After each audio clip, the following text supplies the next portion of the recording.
18 years. That's how long Linda and I had been married.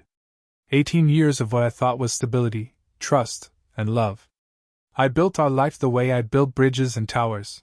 As a civil engineer, I believed in structure, planning, and precision. Linda was my rock, the one I thought I could rely on as we raised our 3 kids in a home that echoed with laughter and warmth. I was meticulous in all things, from the blueprints at work to the small gestures that kept our marriage alive: flowers on anniversaries, handwritten notes when I traveled, family dinners on Sundays. Our children, Ethan, 17, Megan, 15, and Josh, 12, were the pride of my life. I took immense joy in their achievements, their little victories, and the way they looked up to me. Or so I believed. The first sign was subtle, like a crack in the pavement that you might dismiss as insignificant. Linda had been distant, her once warm demeanor replaced by an almost clinical detachment. She started taking longer to run errands, more frequent spa days, and late-night phone calls she said were with her sister. I ignored the signs at first. Marriages have ups and downs, I reasoned. Then came the overheard conversation. I had returned home early from a project meeting that had been rescheduled. As I approached the kitchen, I heard Linda's voice, low and conspiratorial. "Brian is right. Once Ethan graduates, there's no reason to stay. David has no idea. He's too busy playing the perfect husband." My heart stopped. Brian. The name registered immediately. Our family doctor. A man I trusted implicitly, who had treated my children, advised me during health scares, and had even shared beers with me at barbecues. The realization hit me like a wrecking ball. "I told you I've handled it. The timing has to be perfect. He won't see it coming," Linda continued, her tone icy and calculating. "And once the divorce is final, I'll get my share." I stepped back, my hands trembling. It wasn't just an affair. This was a plan, a cold, ruthless strategy to dismantle the life I had worked so hard to build. But what froze me in place, unable to breathe, was her next sentence. "The kids don't even matter. They'll adapt. They're not his anyway." The floor seemed to drop beneath me. Not my kids? My mind screamed against the implication, searching for any possible misunderstanding.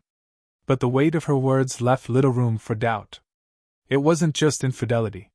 It was a betrayal that rewrote my entire life story. I left the house quietly, retreating to my car to process what I'd heard. The dam holding back my emotions cracked, releasing a torrent of anger, disbelief, and sorrow. I sat there, staring blankly at the dashboard, my mind racing through the implications. Linda wasn't just unfaithful. She was orchestrating my destruction. But if there's one thing I knew, it was how to plan, how to strategize. As the shock wore off, replaced by a cold resolve, I realized that if Linda thought she was building a flawless scheme, she underestimated me. I would unearth every secret, dismantle her lies piece by piece, and ensure that when her plan unraveled, I'd be standing tall, and she wouldn't. The foundation of our marriage might have been built on deception, but I was ready to rebuild my life on truth and justice. The days following that overheard conversation felt surreal, as if I were living someone else's life. Linda was her usual composed self, smiling as she prepared breakfast, asking about my projects, and reminding the kids about their schedules. The normalcy was almost unbearable. I couldn't look at her the same way, couldn't bear to hear her voice without imagining her with Brian, scheming against me, weaving lies that spanned decades. But I didn't confront her, not yet. Confrontation was impulsive, and impulsiveness left room for mistakes. I needed a plan. Methodical, precise, unshakable. Just like the bridges I designed, every move had to support the next, leading to the inevitable collapse of her scheme. I would uncover the truth, gather irrefutable evidence, and strike when she least expected it. The first step was to confirm what I had heard. Could it be true that none of the children were biologically mine? The thought was a dagger to my chest, but I had to know. I started small, discreetly collecting items that might help. A stray hair from Ethan's comb. Megan's toothbrush left by the sink. Josh's half-eaten apple, which I wrapped in a paper towel and tucked away. I also kept a strand of my own hair for comparison. I reached out to a trusted colleague in another city, someone who owed me a favor. He recommended a private laboratory for DNA testing, assuring me they'd be discreet. 2 days later, I mailed the samples with trembling hands. The results would take a week. In the meantime, I turned my focus to Linda's relationship with Brian. The family doctor had always been friendly, almost too friendly, in hindsight. My stomach churned as I recalled the many times he had visited our home under the guise of checking in or attending family gatherings. How long had this been going on? How deep did the betrayal run? I started keeping track of Linda's movements, noting the days she left the house unexpectedly or returned late. A tracking app on her car provided a detailed map of her locations. Most were innocuous: grocery stores, salons, but twice she stopped at a private residence I didn't recognize. I jotted down the address and promised myself I'd investigate further. The hardest part was maintaining the facade. Every day I came home to the same routines, pretending nothing had changed. Linda's smile now felt like a knife twist, her touch like acid on my skin. She had no idea that her carefully laid plans were beginning to unravel, thread by thread. When the DNA results arrived, I opened them in the privacy of my office, my hands trembling. The words on the page were clinical, cold. Probability of paternity 0%. For all 3 children. I stared at the results for what felt like an eternity, my vision blurring. I loved those kids. I still do, I reminded myself, gripping the edge of the desk to steady myself. Biology didn't define fatherhood, but the betrayal did. Linda had kept this from me for years, knowing how much I cherished being their father. I needed answers, and more than that, I needed justice. But this was only the beginning. Armed with the truth, I now turned my attention to unraveling her financial scheme. If Linda intended to bleed me dry in the divorce, she was in for a surprise. The next step of my plan would involve digging into her communications, tracking her finances, and building a case so airtight that not even her crocodile tears could sway a judge. Linda had chosen to play the long game, but she'd underestimated me. Now I would show her what it truly meant to be methodical. Armed with the DNA results and a mounting sense of betrayal, I felt both devastated and determined. The children might not share my blood, but they were mine in every way that mattered.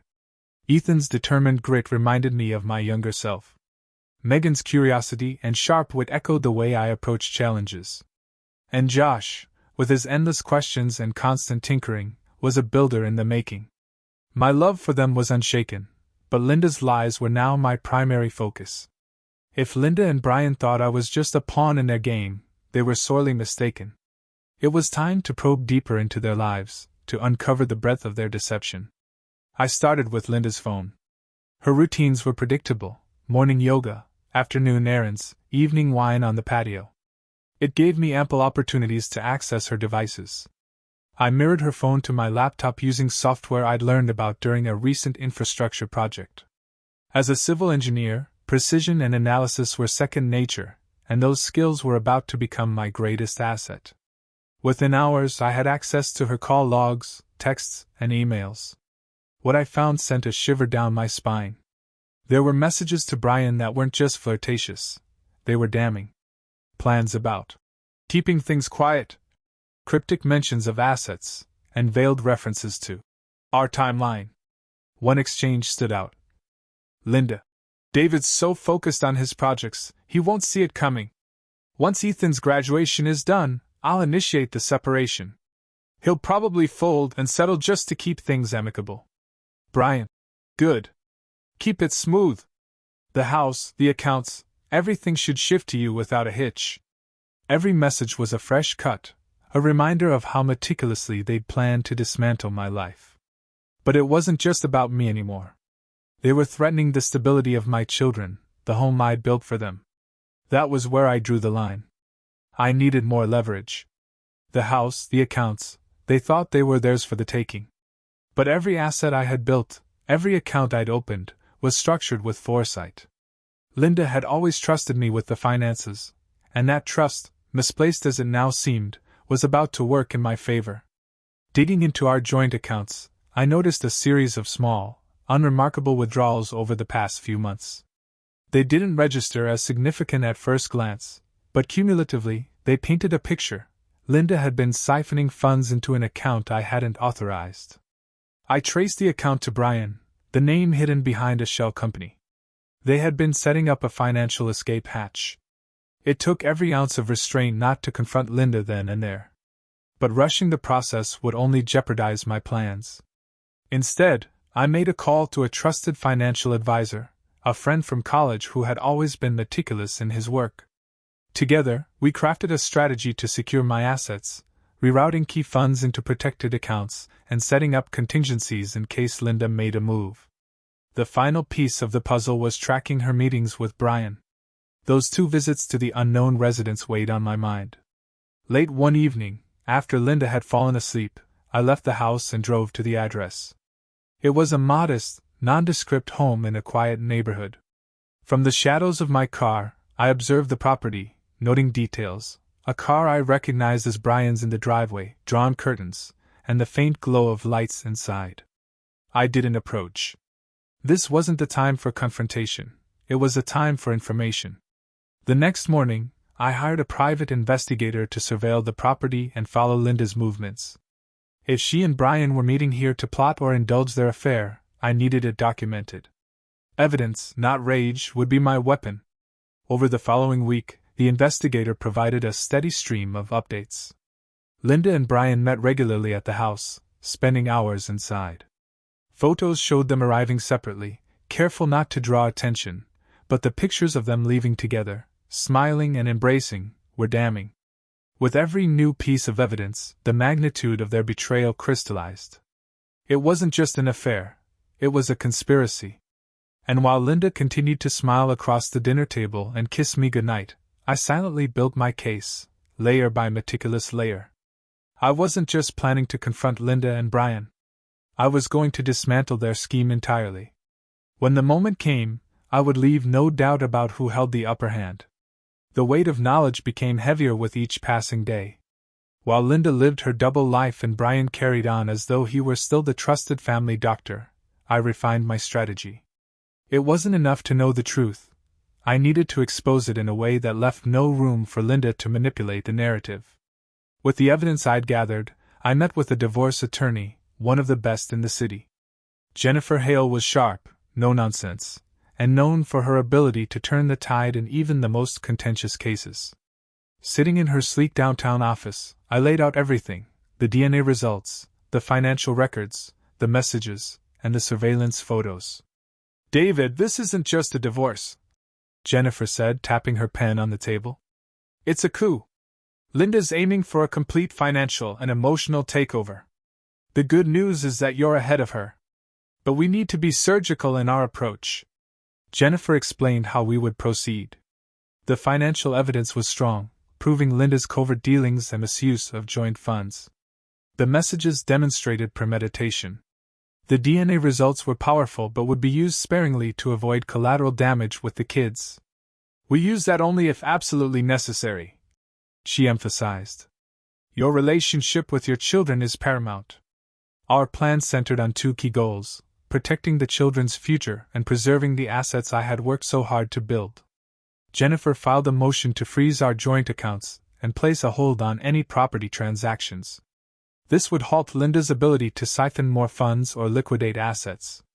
The next step was timing.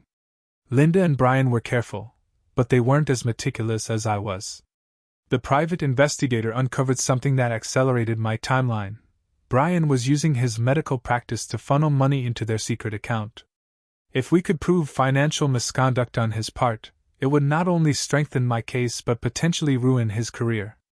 I reached out to a forensic accountant, who combed through Brian's financial records with surgical precision. It didn't take long for her to find discrepancies, unexplained transfers, irregular billing practices, and payments to the shell company linked to Linda. The evidence was damning. Still, I needed more than legal and financial leverage. I needed the element of surprise. Linda's plan relied on me being blindsided, on her controlling the narrative when she filed for divorce. Instead, I would confront her with the full force of the truth, leaving her no room to spin her web of lies. The opportunity came sooner than expected. Ethan's high school graduation was just weeks away.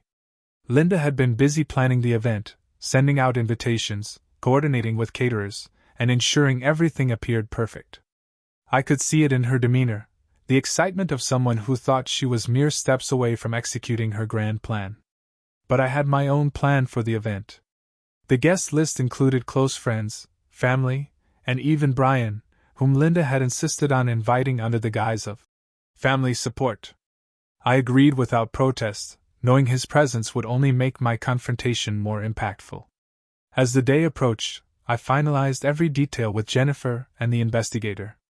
The evidence was prepared, the legal motions in place. All I needed now was the right moment to set everything into motion. On the day of the graduation, the house was alive with activity. Linda flitted around, her smile as radiant as I'd ever seen it. If she sensed my quiet determination, she gave no indication. Ethan looked proud and nervous in his cap and gown, and I made sure to tell him how proud I was. When the ceremony ended, everyone gathered at our home for the celebration. The backyard was transformed with twinkling lights, tables laden with food, and a cake emblazoned with "Congratulations, Ethan!" Friends and family mingled, offering congratulations and sharing stories. Brian arrived late, shaking my hand as though we were old friends. "David," he said with his practiced charm, "congratulations on raising such a fine young man." I forced a smile, knowing that soon his world was about to collapse. As the evening wound down, I stood up to make a toast. "To Ethan," I began, raising my glass. "You've made us all proud, and I know you'll continue to do great things. But tonight, I also want to take a moment to address the people who've shaped this family." I paused, locking eyes with Linda, who smiled uncertainly, sensing something in my tone. Family is built on trust, love, and honesty. When that foundation is compromised, everything else begins to crumble. The silence was palpable as I continued. "In the past few months, I've discovered some hard truths. Betrayals that go beyond mere mistakes. And tonight I feel it's time to bring those truths into the light." I set down my glass, reached for the envelope containing the evidence, and began to reveal what Linda and Brian had worked so hard to hide. The backyard went silent, the hum of conversation replaced by the weight of my words. Linda's smile faltered, her face stiffening as I reached for the envelope. Brian, standing a few steps behind her, shifted uncomfortably, his easy charm now replaced by a flicker of unease. The guests, sensing something seismic, turned their attention to me. I opened the envelope and held up the first document, the DNA results. "Trust is the foundation of any family," I began, my voice steady. "But sometimes the people we trust the most are the ones who betray us in the deepest ways." Linda's eyes widened, her calm demeanor cracking. "David, what are you doing?" she asked, her voice sharp but tinged with nervousness. I ignored her. "This document," I said, holding it up for the crowd to see, "shows something that rocked me to my core. It reveals that the children I've raised, loved, and dedicated my life to are not biologically mine." A collective gasp rippled through the crowd. Ethan, Megan, and Josh stared at me in disbelief. Linda took a step forward, her face pale. "David, stop this. Not here, not now." But I wasn't stopping. "And this," I continued, pulling out the printed messages between Linda and Brian, "shows the depth of betrayal. My wife and our family doctor conspiring behind my back for years. Planning not just an affair but a calculated scheme to dismantle my life." Linda's composure shattered. "You don't understand," she yelled, her voice rising. "This is private. You're humiliating me in front of everyone." "Private?" I said, my voice cold. "You made this public the moment you brought him into our lives. The man who's been treating our children, my children, as if he cared, all while plotting with you to destroy everything I've built." Brian tried to step forward, his hands raised as if to defuse the situation. "David, let's not do this here. This isn't the time or place." I turned to him, the disgust in my gaze silencing him mid-step. "The time and place were decided the moment you entered my home, my life, under false pretenses. You have no right to dictate anything now." The tension was thick as I produced the final piece of evidence, a series of financial documents. And if you thought this was just about an affair, think again. Linda and Brian have been siphoning money from our accounts into a shared fund. They weren't just planning to leave, they were planning to leave me penniless. Gasps turned to murmurs as the crowd processed the revelation. Linda's parents looked horrified, her mother clutching her chest. Ethan's fists were clenched, Megan's eyes filled with tears, and Josh looked too stunned to speak. Linda stepped forward, her voice desperate now. "David, please don't do this. Think about the kids." "The kids?" I said, my voice rising with anger. "Did you think about them when you brought Brian into their lives? When you turned our family into a lie? Or when you plotted to strip away everything they've ever known?" Tears streamed down her face now, but there was no remorse in her eyes, only panic. She looked around the crowd as if searching for an ally, but none came forward. Even Brian stood frozen, his usual confidence replaced by the realization that he, too, was exposed. I turned to the children, my voice softening. "Ethan, Megan, Josh, I need you to know that I love you. Nothing changes that. You're my kids, no matter what any piece of paper says." Ethan stepped forward, his voice trembling with anger. "Is it true, Mom? Is it all true?" Linda looked at him, tears falling freely now. "Ethan, I can explain." But he didn't wait for an explanation. He turned on his heel and stormed into the house, slamming the door behind him. Megan followed, her sobs echoing in the quiet night. Josh hesitated, looking between us before running after his siblings. Linda reached out to me, desperation in her voice. "David, you don't understand." I cut her off. "No, Linda. You don't understand. I gave you my trust, my loyalty, my life. And you repaid me with lies, betrayal, and greed. Now it's over." I turned to the guests, many of whom were now whispering or shaking their heads. "Thank you all for coming. I apologize for the disruption, but some truths needed to be revealed." As the crowd began to disperse, I caught a glimpse of Brian slipping toward the gate, his face pale. I didn't stop him. He wasn't my focus anymore. Linda stood frozen, her world collapsing around her. I walked into the house, leaving her standing alone in the backyard. It was time to move forward. She had played her hand, and now I was taking control of the game. The house was eerily quiet after the confrontation. I found Ethan in his room, sitting on the edge of his bed, staring blankly at the floor. Megan and Josh were in the hallway, their eyes red from crying, their young faces etched with confusion and heartbreak. I knelt down, trying to meet their gaze. "Hey, listen to me," I said softly. "What you just heard tonight, none of this is your fault. I love you all more than anything in this world, and that will never change. No matter what." Josh threw his arms around me, his small body shaking with sobs. Megan hesitated, then hugged me too, her tears wetting my shoulder. Ethan stayed silent, but I could see the battle raging in his mind, the betrayal, the anger, the need for answers. "How long have you known?" he finally asked, his voice strained. "How long has this been going on?" "I only found out a few weeks ago," I admitted, my voice heavy with regret.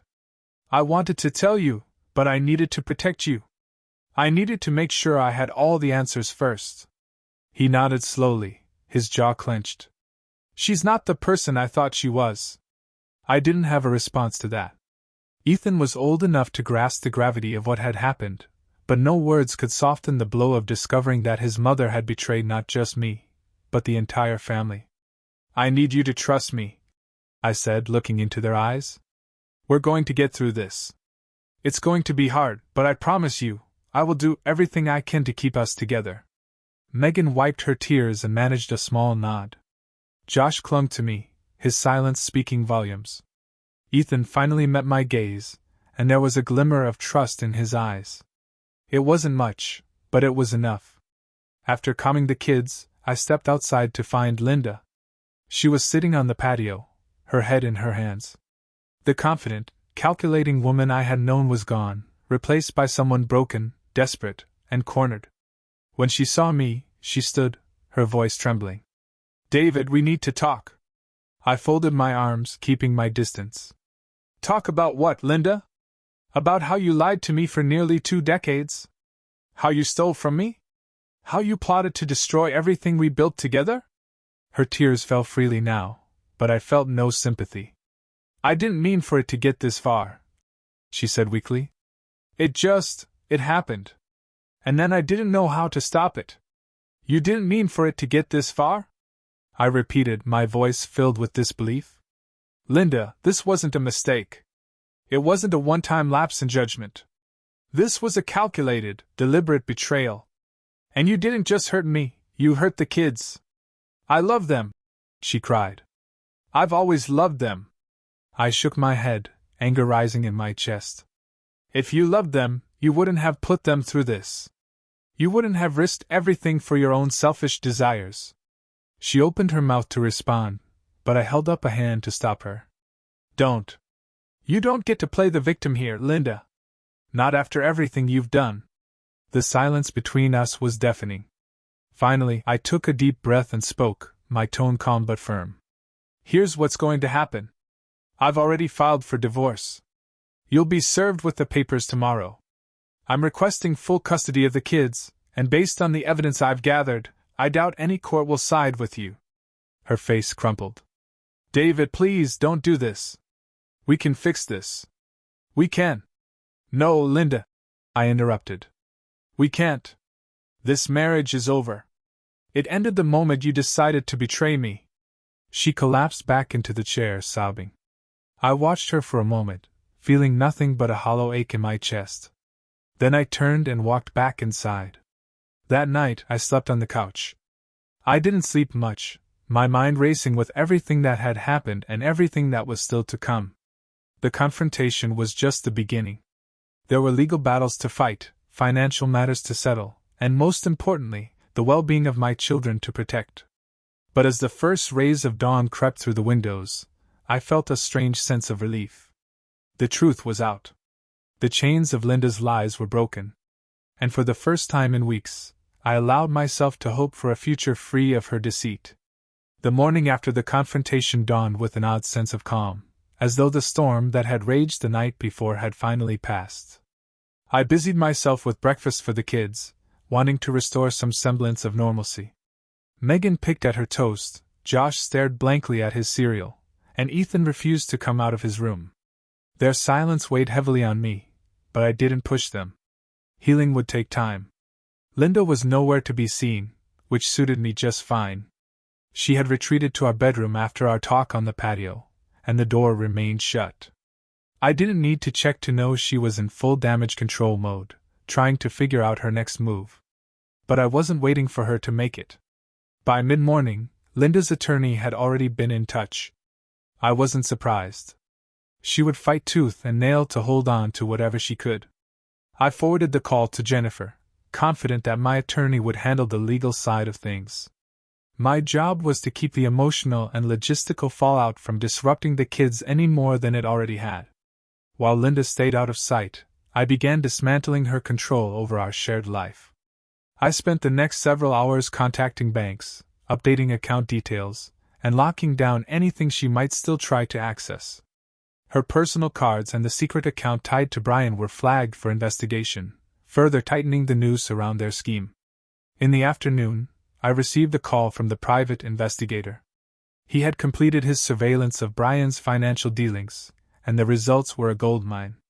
Not only had Brian funneled money through fraudulent billing practices at his clinic, but there were also links to a secondary account he shared with Linda, one that contained thousands of dollars siphoned from my earnings. This evidence would not only bolster my divorce case but could potentially lead to criminal charges against Brian. I asked the investigator to deliver the findings to Jennifer. "This is the kind of leverage we need," she told me when we reviewed the documents later. "With this, not only can we secure a favorable divorce settlement, but we can also ensure Brian faces consequences for his actions." That evening, Ethan finally emerged from his room. He didn't say much but sat next to me on the couch, scrolling through his phone. After a while, he broke the silence.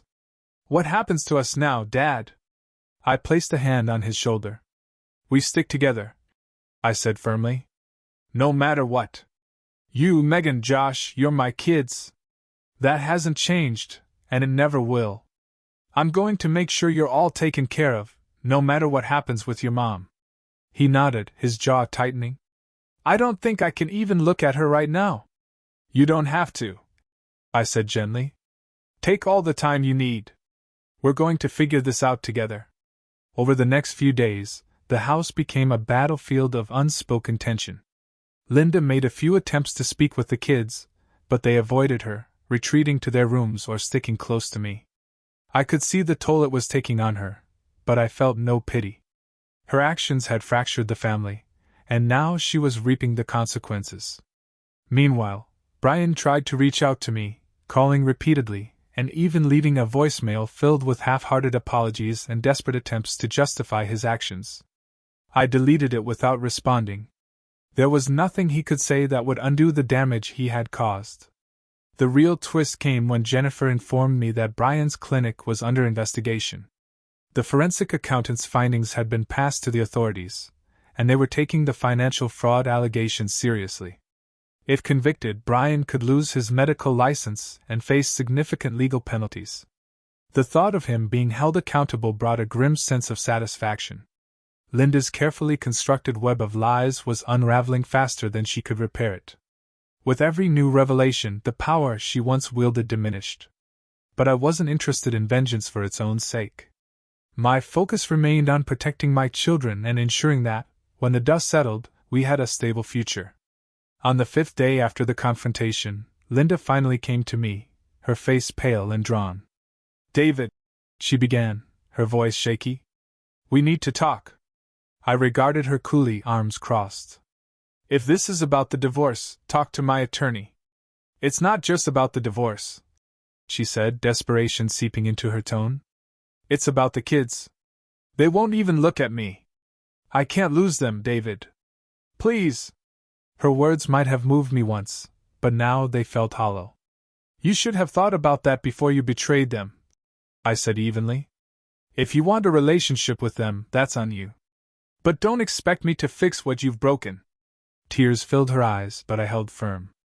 For too long, I had been the one to shoulder the burden of maintaining our family. Now, Linda had to face the consequences of her choices. It was time for her to experience what it felt like to lose control. As she walked away, defeated, I felt the faintest stirrings of hope. The road ahead would be long and difficult, but I was no longer standing on shifting ground. I had a plan, and step by step, I was reclaiming my life. The following week was a whirlwind of preparations and strategy, each step bringing me closer to regaining control of my life. The kids were still reeling, but I made sure to be there for them at every turn. I canceled a few work commitments and leaned on colleagues to take over key projects, knowing that nothing was more important than stabilizing our family. Linda, meanwhile, was unraveling. The once controlled, calculating woman I knew was now reduced to frantic attempts to salvage her position. She stayed out of sight most days, likely consulting with her attorney and, no doubt, Brian. I let her spin her wheels. She had no idea just how much I had fortified my defenses. The first legal hearing was fast approaching, and Jennifer was confident we'd win significant ground. "We've got a solid case," she said during our final meeting before court. "The financial fraud alone is enough to put her on the back foot. Add the messages, surveillance, and DNA results, and she doesn't stand a chance." The day of the hearing arrived, and Linda and I sat on opposite sides of the courtroom. She avoided my gaze, her once polished demeanor now marked by anxiety. Jennifer presented our case with precision, highlighting Linda's financial misconduct and her betrayal of trust. Her attorney attempted to counter, painting Linda as a dedicated mother and wife who had made mistakes but deserved leniency. Then came the bombshell. The forensic accountant's report, combined with the private investigator's findings, revealed the full extent of Linda and Brian's collusion. Not only had they funneled money into a joint account, but they had also falsified certain documents related to Brian's clinic, implicating Linda directly in the fraud. The judge's stern expression made it clear this was a turning point. When the hearing concluded, the judge issued a temporary ruling. Linda would have limited access to joint assets, and I was granted temporary custody of the children while a custody evaluation was conducted. The victory was significant, but the fight wasn't over. There would be more hearings, more battles, but for now, the momentum was firmly on my side. Back at home, I broke the news to the kids. "For now, you're staying with me," I said, watching their faces closely. Ethan nodded, his expression serious but relieved. Megan smiled faintly, and Josh hugged me tightly, his grip telling me everything I needed to know. It wasn't just a legal victory, it was a step toward healing.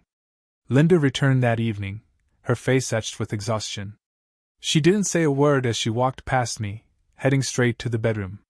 I watched her go, feeling a mix of pity and vindication. Whatever plans she and Brian had made were crumbling, and she had no one to blame but herself. The next day, I received an unexpected call.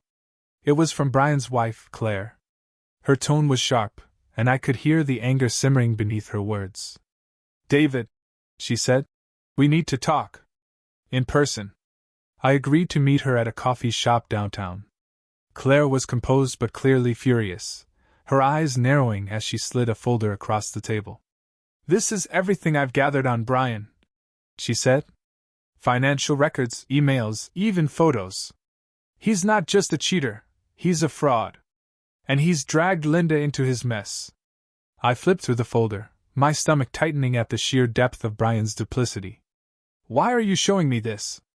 I asked, meeting her gaze. "Because I want him to pay," she said bluntly. "I'm filing for divorce, and I want to make sure he doesn't walk away unscathed. But more than that, I want to help you. Linda and Brian have done enough damage." We spent the next hour comparing notes, piecing together the timeline of their betrayal. Claire's evidence bolstered my case significantly, painting a clearer picture of Brian's manipulations. As I left the meeting, I felt a renewed sense of determination. This wasn't just about reclaiming my life. It was about holding Linda and Brian accountable for every lie, every scheme, every calculated betrayal. The days that followed were a blur of legal motions and preparations. Jennifer incorporated Claire's evidence into our case, strengthening our position even further. I also took steps to secure my children's future, setting up trust accounts for each of them and revisiting my will to ensure their stability regardless of the outcome. The tide was turning. Linda's web of lies had begun to collapse, and the truth was emerging from the wreckage. Each step brought me closer to freedom, to a life untainted by her deceit. The finish line was in sight, and I was ready for the final push. The next hearing was the turning point. The courtroom was charged with tension as Jennifer presented the full breadth of our evidence.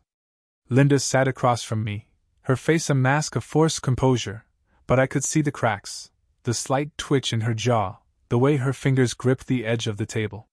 Jennifer started with the financial records, painting a clear picture of how Linda and Brian had orchestrated their scheme. She laid out the timeline with surgical precision, supported by the forensic accountant's findings and the private investigator's surveillance. By the time she was done, even Linda's attorney looked uneasy. Then came Claire's evidence. Jennifer introduced the emails and financial documents Claire had provided, underscoring Brian's role in the fraud. The courtroom grew quieter with each revelation, the weight of their betrayal sinking in. Linda's attorney tried to argue for leniency, claiming that her actions were born of desperation and that she had always acted in the children's best interest. But the judge wasn't swayed. The evidence was overwhelming, and the betrayal too calculated to excuse. When the judge spoke, his tone was firm. "Given the evidence presented, it is clear that Mrs. Foster has engaged in deliberate financial misconduct and has violated the trust of her family. Mr. Foster will retain primary custody of the children, with limited visitation rights granted to Mrs. Foster. Additionally, a further investigation into the financial improprieties is warranted." Linda's face crumpled. She leaned toward her attorney, whispering frantically, but there was no salvaging the situation. The ruling was clear: she had lost.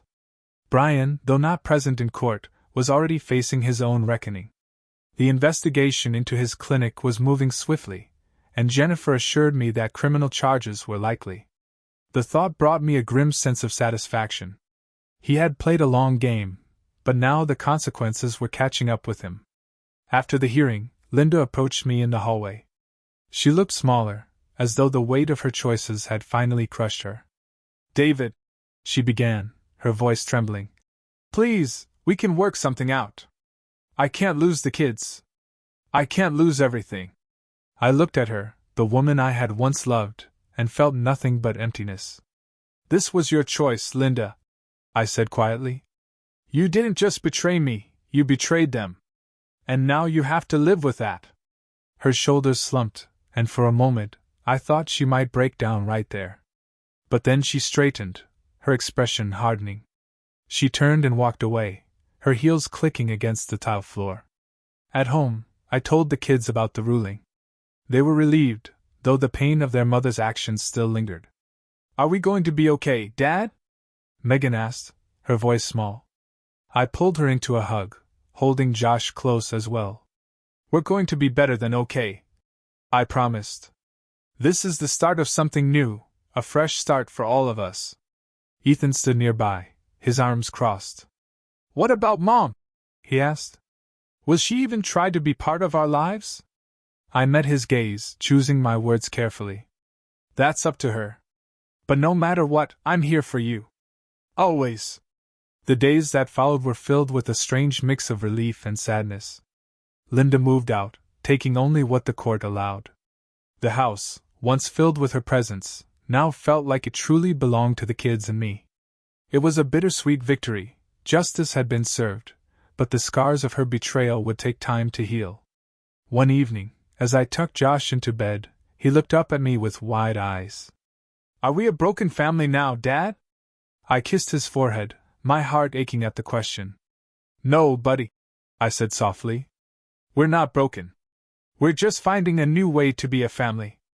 And we're going to be stronger for it. That night, I sat alone in the living room, staring out at the darkened yard. The storm was over, but the rebuilding had just begun. Still, for the first time in months, I felt a sense of peace. Linda and Brian's web of lies had collapsed, and I had emerged on the other side with my integrity, and my family, intact. The weeks after the ruling marked the beginning of a new chapter in my life. The legal battles were largely behind me, and the house felt lighter without Linda's presence. There was still work to do, repairing the damage her betrayal had caused, both emotionally and financially, but for the first time in months, I felt hope. Ethan, Megan, and Josh were my priority. I made it a point to spend time with each of them, listening to their concerns and reassuring them that we were a team. Ethan was still grappling with anger, but he channeled it into sports, spending extra hours at practice to clear his mind. Megan threw herself into art, her sketches filling the walls of her room with scenes of resilience and growth. Josh, ever the tinkerer, found solace in building a model of the Golden Gate Bridge, a quiet nod to the engineering he admired in me. One Saturday, as we worked on the model together, Josh asked, Dad, do you miss her? The question caught me off guard. I paused, then answered honestly. I miss the person I thought she was, I said. But I don't miss the lies. What matters now is that we have each other. That's what makes a family. His small nod told me he understood more than I expected. Kids are resilient, but they're also perceptive in ways we often underestimate. Outside the house, Linda's world continued to crumble. News of Brian's fraud spread quickly, tarnishing his reputation and forcing the closure of his clinic. Criminal charges were filed, and the fallout was severe. Linda, now ostracized from many of her friends and family, reached out a few times, pleas for forgiveness, offers to talk things through. I ignored them. Some bridges were best left burned. Claire and I kept in touch, though not for personal reasons. She shared updates about Brian's legal troubles, and I kept her informed about the custody proceedings. Her determination to hold him accountable mirrored my own, and we both took satisfaction in seeing justice served. As the months passed, life settled into a new rhythm. The kids and I worked together to create a home that was truly ours. We redecorated, repainting rooms and rearranging furniture, erasing the shadows of the past. Each small project felt like a step forward, a way of claiming our space and our future. One evening, as I sat on the back porch with Ethan, he broke the silence with a question that had clearly been weighing on him. Do you think you'll ever forgive her? I considered the question carefully. Forgiveness doesn't mean forgetting, Ethan, I said. It means letting go of the anger so it doesn't control you. I don't know if I'll ever forgive her fully, but I'm not going to let her choices define my life." He nodded, his expression thoughtful. "I think that's smart." Time continued to pass, and slowly but surely, we began to heal. The kids excelled in their respective passions, their smiles returning little by little. I returned to work with a renewed focus, pouring myself into projects that reminded me of the power of building something strong, something enduring. One day, a colleague invited me to a networking event. I hesitated at first. Socializing felt daunting after everything I'd been through, but I decided to go. That evening, I met people who reminded me of the value of connection, of starting over. Among them was someone who stood out, a woman named Julia, whose warmth and humor cut through my guarded exterior. We talked for hours, about everything and nothing. She shared her own story of rebuilding after a difficult divorce, and for the first time in a long while, I felt a spark of something I thought I'd lost: hope for the future, and perhaps for love.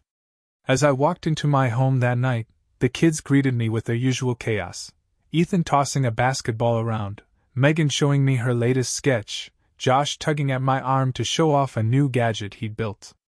I smiled, feeling a deep sense of gratitude. We had been through the storm and come out stronger.